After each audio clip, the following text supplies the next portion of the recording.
성경 말씀 시편 62편 1절부터 7절 말씀까지입니다. 1절 말씀만 봉독해 드리겠습니다. 나의 영혼이 잠잠히 하나님만 바라며 나의 구원이 그에게서 나오는도다. 아멘. 이 말씀을 가지고 잠잠히 하나님만 바라라, 이런 제목으로 함께 은혜를 나누고자 합니다. 이 본문은 다윗이 지은 시로 알려져 있습니다. 본시의 내용을 보면은 다윗이 힘들고 어려울 때 지은 시라는 것을 알 수 있습니다.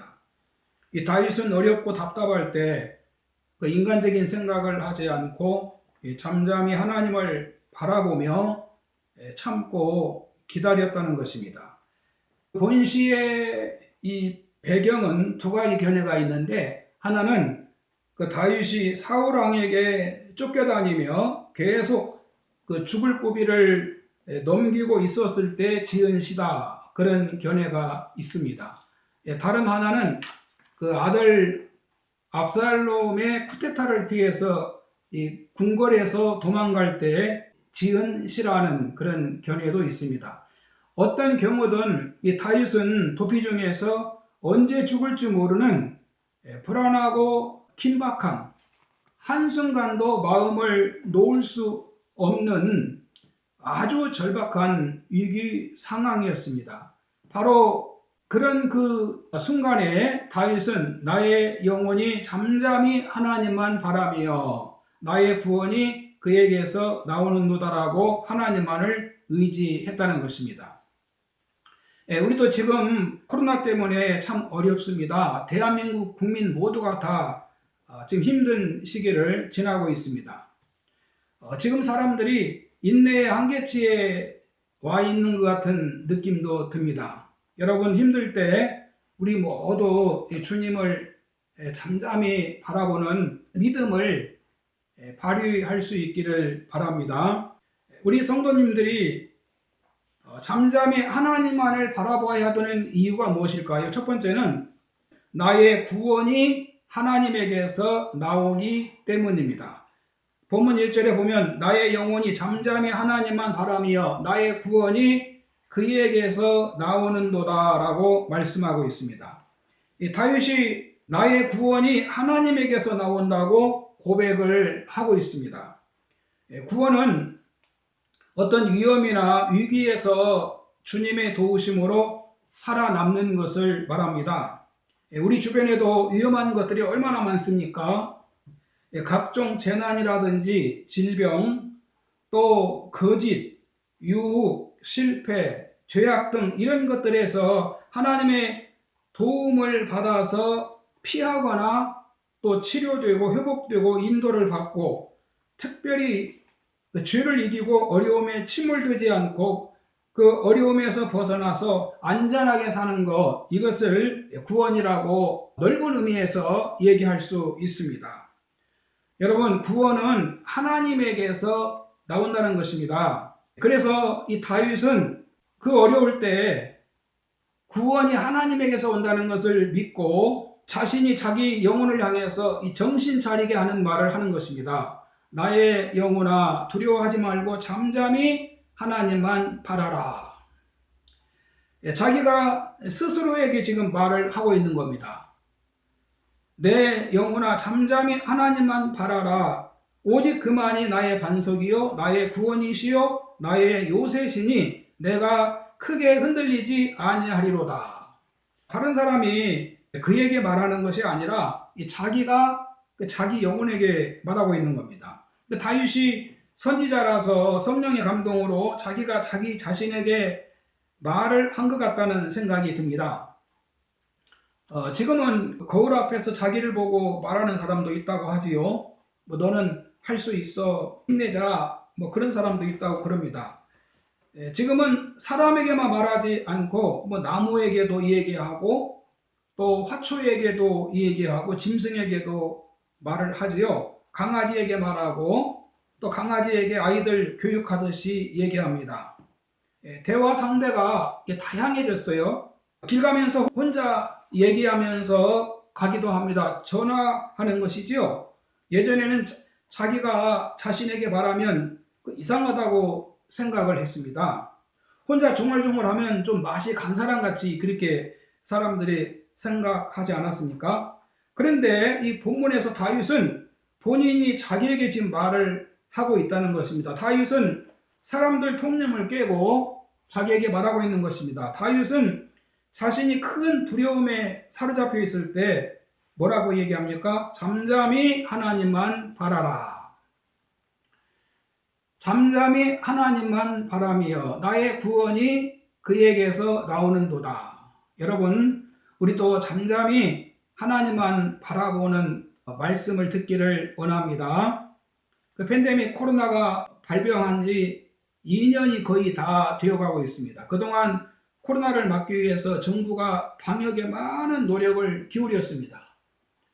또 현장에서 의료진들도 너무나 수고를 많이 하셨습니다. 국민들도 방역에 동참하기 위해서 마스크를 쓰고 다니고 경제활동도 못했습니다.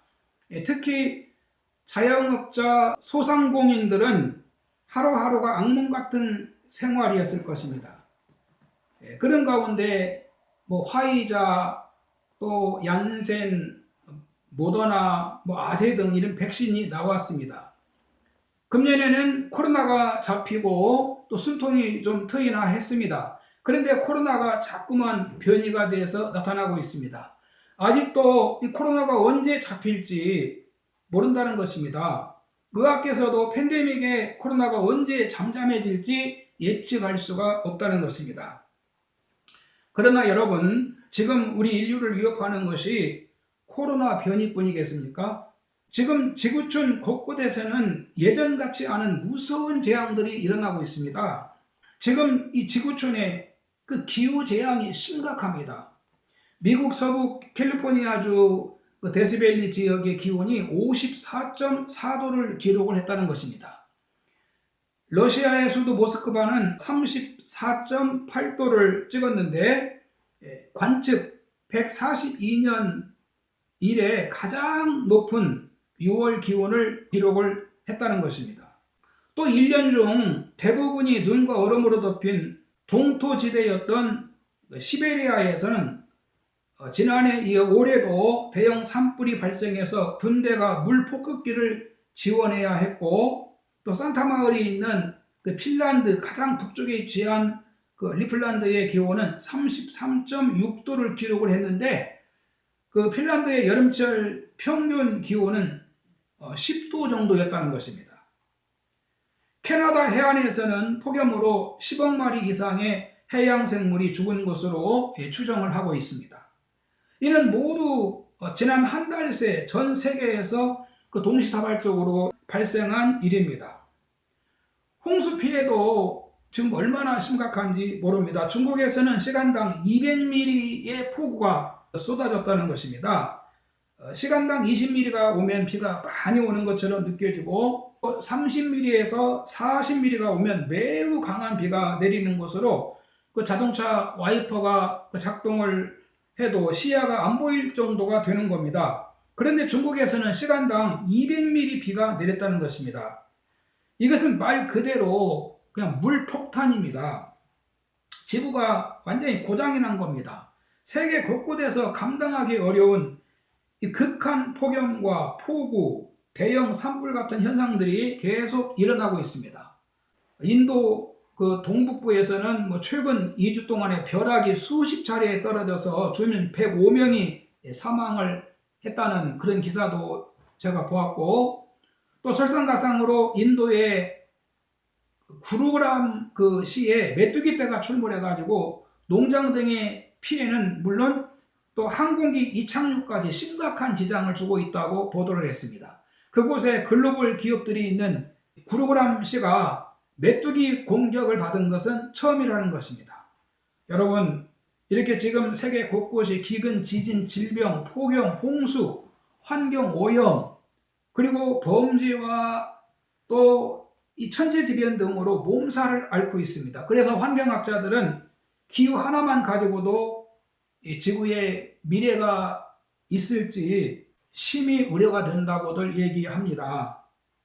우리는 이런 때에 살고 있습니다. 이런 때에 우리는 잠잠히 하나님을 바라보는 믿음이 있어야 하겠습니다.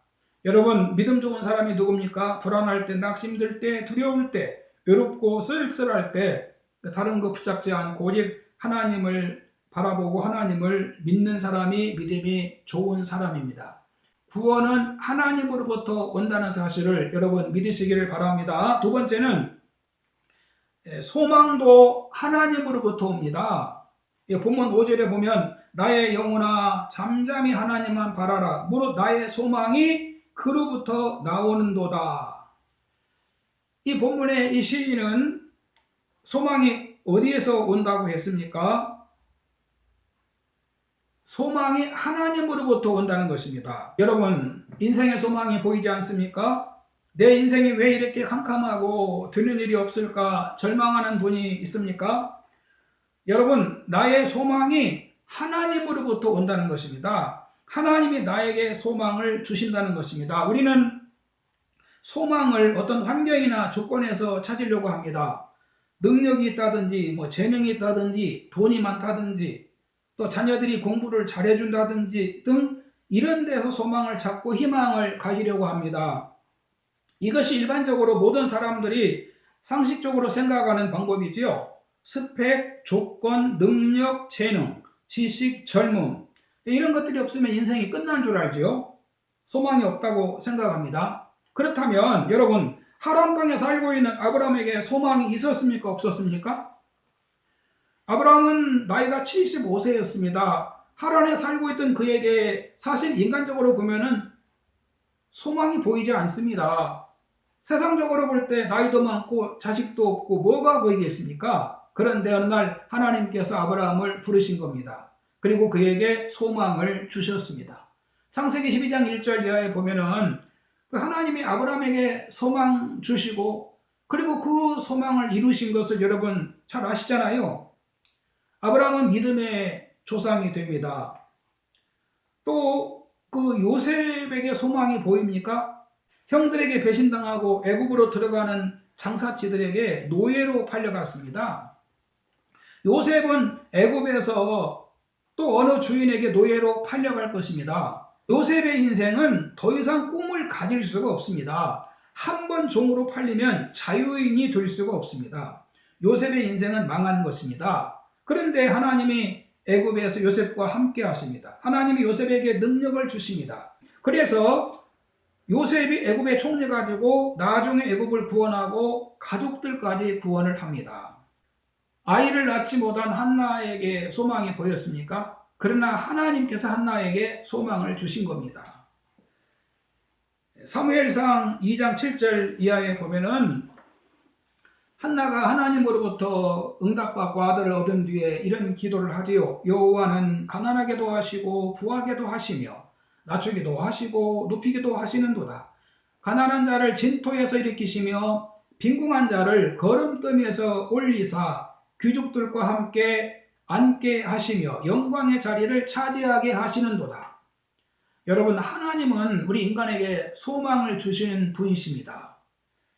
여러분, 바벨론에 끌려가 있던 유대인들에게 소망이 보였습니까?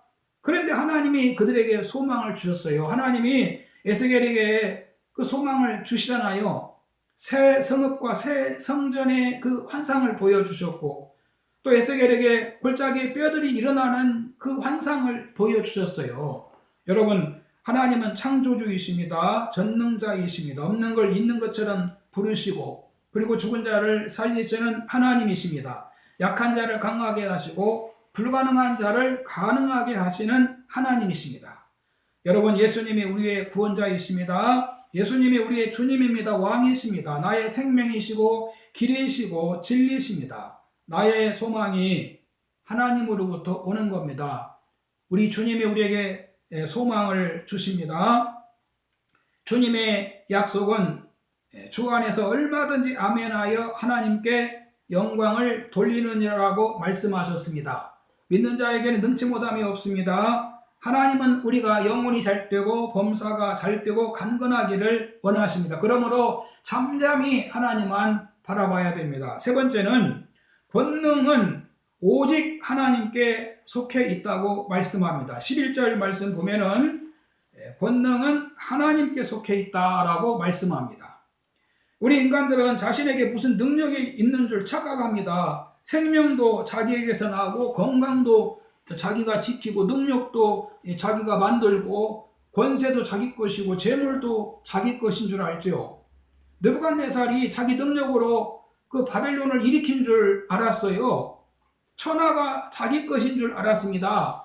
그래서 그가 7년 동안 짐승의 마음을 가지고 고생하다가 하나님이 주인이시라는 것을 깨닫고 능력은 하나님께만 있다고 하는 것을 깨닫고 마음이 회복이 됩니다.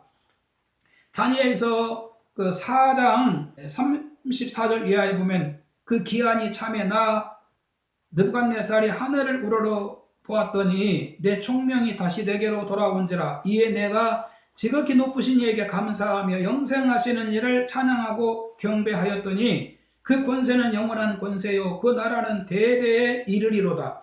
땅의 모든 사람들을 없는 것 같이 여기시며 하늘의 군대에게든지 땅의 사람에게든지 그는 자기 뜻대로 행하시나니 그의 손을 금하든지 혹시 이르기를 네가 무엇을 하느냐 할 자가 아무도 없도다. 여러분, 그 느부갓네살이 모든 권능은 하나님께 속했다고 하는 것을 깨닫게 되고 하나님을 찬양하는 모습을 볼 수가 있습니다.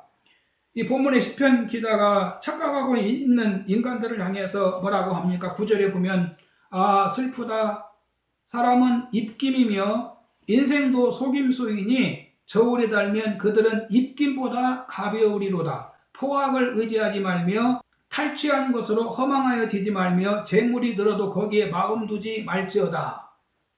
여러분 여기 11절에 하나님이 한 번, 두 번 하신 말씀을 내가 들었나니 권능은 여호와께 속하였다 하셨도다.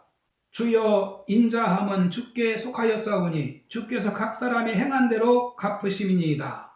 권능은 하나님께 속하였고 하나님은 각 사람이 행한 대로 갚아 주시는 것입니다.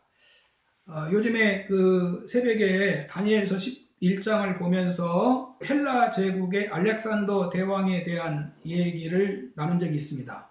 그 페르시아 제국이 무너지고 그 헬라 제국이 등장합니다. 헬라의 그 알렉산더가 그 20살 때 왕이 됩니다. 그리고 33살 때 세계 모든 지역을 점령해서 헬라 제국을 일으킵니다. 서남아시아 인도까지 점령을 하고 더 점령할 곳이 없어서 탄식을 했다는 말이 있습니다. 그런데 그 천하무적이던 알렉산더가 33살에 죽습니다. 알렉산더의 사망 원인이 무엇인지 압니까? 알렉산더가 모기에게 물려서 말라리아로 죽었다는 것입니다. 천하를 호령하던 알렉산더가 모기 한 마리에 물려서 인생이 끝난 것입니다. 어느 나라도 맞설 수 없었던 알렉산더가 그 눈에 보이지도 않는 정말 보일까 말까한 그 모기 한 마리에 물려서 그 인생이 끝나는 것입니다. 여러분 인간이 이렇게 힘이 없습니다. 주님은 나는 포도나무요 너희는 가지라고 말씀하셨습니다. 주님은 계속해서 나를 떠나서는 너희가 아무것도 할 수 없다고 하셨습니다. 나무에게 있어서 가지는 아무 힘이 없습니다. 가지는 오직 나무에게 붙어 있어야 됩니다. 능력은 하나님께만 속해 있기 때문에 우리는 하나님께 굳게 붙어 있어야 되고 잠잠하게 하나님을 바라보아야 되는 것입니다. 결론입니다. 어려울 때 잠잠히 하나님만 우리 바라보십시다. 예수님만이 나의 구주요 나의 왕입니다. 주님만이 우리에게 소망을 주십니다. 권능은 하나님께 속해 있습니다. 하나님의 도움을 받으면 환난 중에서도 승리하며 걱정 근심이 사라지게 되고 하나님의 도우심의 기적이 나타날 줄로 믿습니다. 할렐루야.